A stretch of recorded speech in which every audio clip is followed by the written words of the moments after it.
अरे भाई हम लोग पेड़ नहीं काट सकते, तेरे पास और कोई रास्ता है तो बोल। हाँ अरे चाचा जी, जिस तरह से ये टेम्पो अटका है ना, मुझे और कोई रास्ता दिख नहीं रहा है। तो भाई जाओ, तुम लोग निकलो यहाँ से, निकलो। हाँ ठीक है, 500 रुपया दे दो। कैसे? टोई का काम तो किया नहीं और 500 रुपए? अरे साहब, मैं तो टो करने को तैयार हूँ, आप ही लोग पेड़ काटने को मना कर रहे हो। छोटी भाई समझाओ ना जरा। तो हाँ बोलता हूँ। और पिड़ू, ये उसके धंधे का असूल है। वो तो अपना टोइंग का ट्रक यहाँ पे लेके आया ना। अब तू टोइंग कराए या ना कराए, 500 रुपए तो देने पड़ेंगे। दे 500 रुपए। अरे लेकिन मैं क्यों दूं? अरे भाई तू पर्सनली मत दे, वो सोसाइटी का खर्चा में से दे भाई। मुद्दा ये है कि बगैर काम किए पैसा क्यों देने का। ओए पिड़ू, मैंने एक गाल दस, तू बच्चों को ट्यूशन पढ़ाता है? हाँ। और खुदा ना खास्ता उनमें से कोई बच्चा अगर फेल हो जाए तो तू ट्यूशन की फीस लेता है कि नहीं? वाह वाह छोटी, आज तो बराबर पकड़ रहा है भिड़े को। ए भाई तू एग्जाम्पल मत दे, मैं देता हूँ पैसा। ए भाई 500 रुपया दे। अरे 500 रुपया आपको मुझे देने हैं। मेरे पास 1000 का नोट है, इसलिए 500 रुपया दे दो, मैं 1000 रुपया देता हूँ। हाँ। ओ छोटी भाई, 500 रुपया दो। अब ये लो 500 रुपया लाओ। हाँ एक मिनट ना, आराम से। हाँ, अरे 1000 दो। हाँ देता हूँ भाई, और ये रहे आपके 1000। हाँ। ओ भाई, पर्स में कहाँ रख रहा है? ये 500 रुपए तो मेरे हैं, ले आ इधर। तुम्हारे? लेकिन मेरे तो 1000 रुपए गए। चलो मैं निकलता हूँ। अरे भाई क्या निकलता हूँ? तुम्हारा टोइंग का कितना हुआ? 500। तो कितना है तुम्हारे पास? 1000। तो 1000 लेके जाना है क्या? एक्स्ट्रा 500 लेके जाना है? लाओ इधर, ये लो, ये 1000 तेरा वापस। छोटी एक 500 उसको दे दे। ले भी फाड़। अभी भिड़े, तूने जो 1000 दिया था तुझे वापस मिल गया। मतलब तूने कुछ नहीं दिया, बराबर है? तो अभी तू छोटी को 500 रुपया दे देना। हाँ, कट। वही तो कर रहा था मैं जेठालाल। अरे भाई, जब भी तेरे पास 500 छूटता है, 500 की नोट आया ना, तभी छोटी को देना। हाँ ओके ओके। चल भाई, हो गया ना तेरा?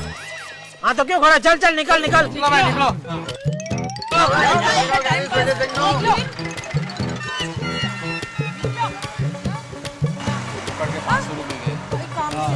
क्या पिड़ू, क्या करें अब यार? घूम फिर कर टेम्पो वहीं का वहीं है। लेकिन टेम्पो तो बिल्कुल हिला भी नहीं। अरे उसी का तो रोना है, ये टेम्पो हिल ही नहीं रहा है, सुबह से परेशान करके रखा है इस टेम्पो को।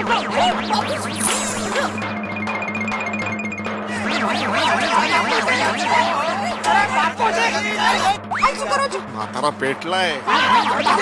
बापू जी क्या कर रहे हैं आप? अरे संभालिए अपने आप को। अरे ये तो निर्जीव वस्तु है, आप तो सजीव है। आपको लगेगा? तो फिर इस टेम्पो को हटाने का कुछ करो। चाचा जी करते हैं शाम। कुछ रास्ता निकलेगा बापू जी।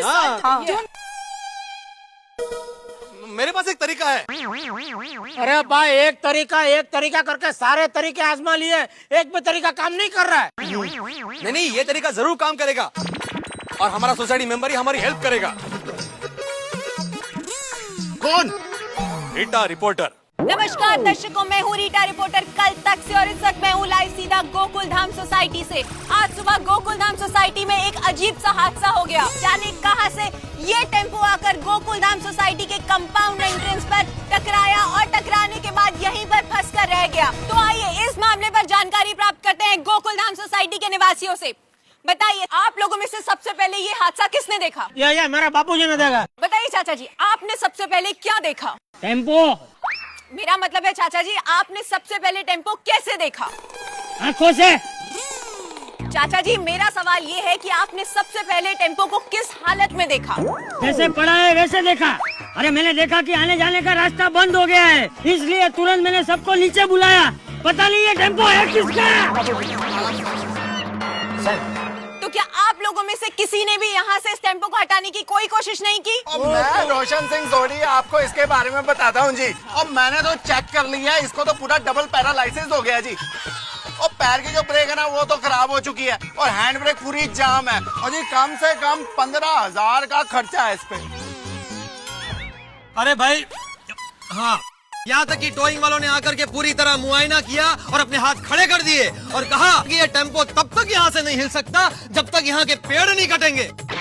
तो हमने भी कह दिया कि चाहे कुछ भी हो जाए हम पेड़ों को नहीं कटने देंगे, पेड़ हमारी राष्ट्रीय संपत्ति है। मैंने बोला था ये पेड़ के बारे में। हाँ, हमारे एकमेव सेक्रेटरी साहब ने बोल दिया कि पेड़ हमारी राष्ट्रीय संपत्ति है, चाहे कुछ भी हो जाए। सालों साल तक ये टेम्पो यहाँ पड़ा रहे, सालों साल तक हम सोसाइटी कंपाउंड के बाहर न जा पाए, सालों साल तक मेरी शादी न हो पाए, चाहे कुछ भी हो जाए हम यहाँ के पेड़ों को नहीं कटने देंगे। जय हिंद, जय हिंद। अरे एक मिनट भाई, अभी इधर मुद्दा पेड़ का नहीं है, इधर मुद्दा ये टेम्पो का है। हाँ, ये टेम्पो है किसका? एक मिनट, जिस किसी का भी हो वो कान खोल के सुन ले कि आज तुम्हारी वजह से हमारे देश के भविष्य का नुकसान हो रहा है। देश का भविष्य? हाँ बिल्कुल, अरे देश का भविष्य मतलब छोटे बच्चे जो मेरे पास ट्यूशन पढ़ने आते हैं। इस टेम्पो की वजह से मैं उनको पढ़ा नहीं पाया हूँ, उनके पढ़ाई का नुकसान हो गया है। ये तो बात हुई दूसरों के बच्चों की, अभी मैं आपको हमारे बच्चों की बात बताता हूँ। आपको पता है हमारे बच्चे स्कूल कैसे गए आज? कैसे? अरे तुझे नहीं पता? नहीं, वो सो रहा था ना उस वक्त। बता भाई बता। हाँ सोडी, पहले क्या किया उन्होंने, सीढ़ी को उस छपरे पे लगाया, फिर वो सीढ़ी के सारे छपरे पे चढ़े और फिर वो पेड़ के डाली के सारे नीचे उतरे और फिर स्कूल गए। और जब से ये टेम्पो यहाँ पर फंसा हुआ है, टेम्पो के पापा ने चाय नहीं पिया क्योंकि दूध वाला यहाँ पर आ ही नहीं सका। वो तो अच्छा हुआ फ्रिज में कल का दूध बचा हुआ था तो मैंने टप्पू को दे दिया, वरना मेरा बेटा भूखे पेट खोल जाता। इसलिए मैं दया टप्पू के पापा गया उस टेम्पो ड्राइवर को श्राप देती हूँ, अगले 7 दिन तक उसको सुबह की चाय न मिले। अरे दया, लेकिन वो चाय पीता ही ना होता तो कॉफी। भाभी जी ड्राइवर लोग कॉफी नहीं पीते। तो वो जो भी पीता हो वो। हाँ रिटा मैंने क्या, मैंने कुछ बोला ही नहीं भाई। बोलिए जेठा भाई।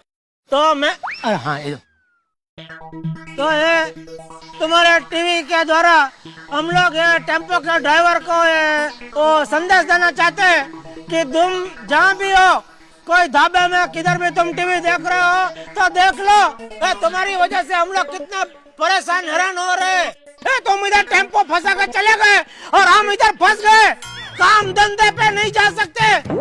क्या विचार है तुम्हारा? कब तक हम इस तरह परेशान होते रहे?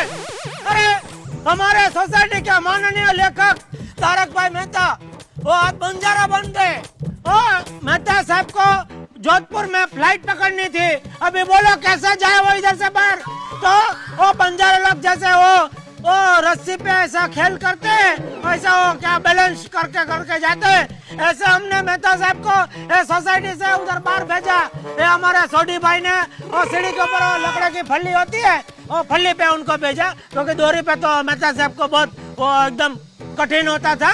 तो मेहता साहब उसके फल्ली के ऊपर से ऐसे हलक डोलक होके गए और जैसे उधर लैंडिंग किया, इधर अय्यर भाई का टेक ऑफ हो गया और टेक ऑफ होते ही 2 मिनट में धड़ाम करके वो क्रैश हो गए। और आज अय्यर भाई की वजह से बबीता जी हमारे बीच में नहीं है, उनको उनके घर पे अय्यर भाई की सारवार करने के लिए जाना पड़ा। बबीता जी मतलब अय्यर साहब की पत्नी? हाँ भाई हाँ। तो जैसा आपने देखा टेम्पो की वजह से सब लोग क्या है? इधर सब लोग भूखे मर रहे, लोग जख्मी हो रहे, लोगों की शादी रुक गई है। क्या चाहते क्या हो तुम लोग नहीं हो टेम्पो का ड्राइवर, आओ जल्दी इधर और ये टेम्पो को हटाओ इधर से, हटाओ। अरे भाई हो तुम किधर, कैमरा तुमने? बापूजी बोल रहे कुछ, लाओ इधर लाओ। हाँ आ गया, बोलो बापूजी। बस हो गया? हाँ हो गया भाई। ये टेम्पो अभी तक नहीं बबीता जी अभी तक नहीं निकला है। डॉक्टर भी आते ही होंगे। अरे बाप रे। आगे डॉक्टर। आगे डॉक्टर साहब। आ गए डॉक्टर साहब, आ गए। आइए आइए। इधर बबीता जी इधर है। अरे ये टेम्पो तो पूरा फंसा हुआ है, और कोई रास्ता है अंदर आने का? नहीं है कि रास्ता था वो भी जाम हो गया डॉक्टर साहब। तो फिर मैं अंदर कैसे आऊँ? बबीता जी आप चिंता मत कीजिए, हम कोई ना कोई रास्ता जरूर निकालेंगे। क्या रास्ता निकालते हैं जेठालाल? पहली बार रास्ता निकाला तो छपरा टूट गया, दूसरी बार रास्ता निकाला तो अय्यर साहब का पाँव टूट गया, अब तीसरी बार क्या चाहते हो, डॉक्टर साहब टूट जाए? ओ भाई नहीं। नहीं डॉक्टर साहब, अब इसकी बात मत सुनिए, इसको तो आदत है हमेशा उल्टी बात करने की। बात करता तू हमें चलने की।